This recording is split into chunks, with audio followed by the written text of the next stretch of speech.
السلام علیکم ورحمۃ اللہ وبرکاتہ۔ زکوٰۃ فرض ہونے کی کیا کیا شرائط ہیں، آپ اس کو بہت دھیان سے سنیں اور پوری ویڈیو آپ دیکھیں، انشاءاللہ آپ کو زکوٰۃ کی شرطیں صحیح طرح سے سمجھ میں آ جائیں گی۔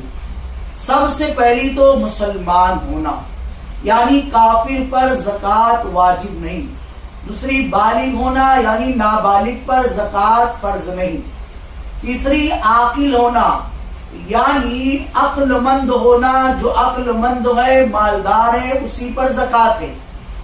مجنون پر، پاگل پر زکوٰۃ نہیں ہے، اس لیے وہ عقل مند نہیں ہے۔ چوتھا آزاد ہونا، غلام پر زکوٰۃ نہیں اگرچہ اس کے مالک نے تجارت کی اس کو اجازت دی ہو۔ پانچویں، مال بقدر نصاب اس کی ملک میں ہونا، اگر نصاب سے کم ہے تو زکوٰۃ نہیں۔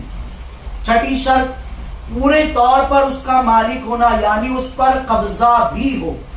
ساتویں، نصاب کا قرض سے فارغ ہونا، یعنی بہت پیسہ ہے لیکن قرض میں ہے، قرض بھی نہ ہو اور صاحب نصاب بھی ہو۔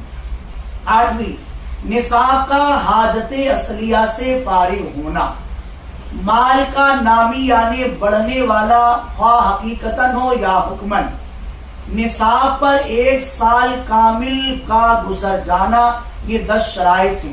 اب اس میں دین یعنی قرض سے نصاب کے فارغ ہونے کا کیا مطلب ہے، سنتے ہیں۔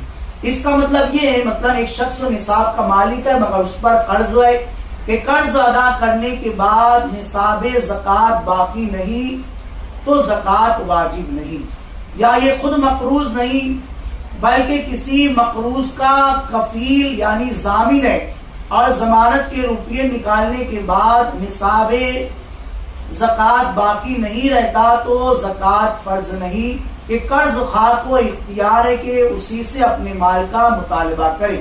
ایک چیز بہت اہم، بار بار ہم لوگ سنتے ہیں، حاجت اصلیہ کسے کہتے ہیں؟ دیکھیں، جس چیز کی طرف زندگی بسر کرنے میں آدمی کو ضرورت ہے اسے حاجت اصلیہ کہتے ہیں، اس میں زکوٰۃ واجب نہیں۔ جیسے رہنے کا مکان، جاڑے گرمیوں میں پہننے کے کپڑے، خانہ داری کا سامان، سواری کے جانور، پیشہ وروں کے اوزار، اہل علم کے لیے حاجت کی کتابیں، کھانے کے لیے غلہ، یوں ہی حاجت اصلیہ میں خرچ کے لیے روپیے پیسے، تو یہ ساری چیزیں اس کے اندر شامل ہو جا رہی ہے۔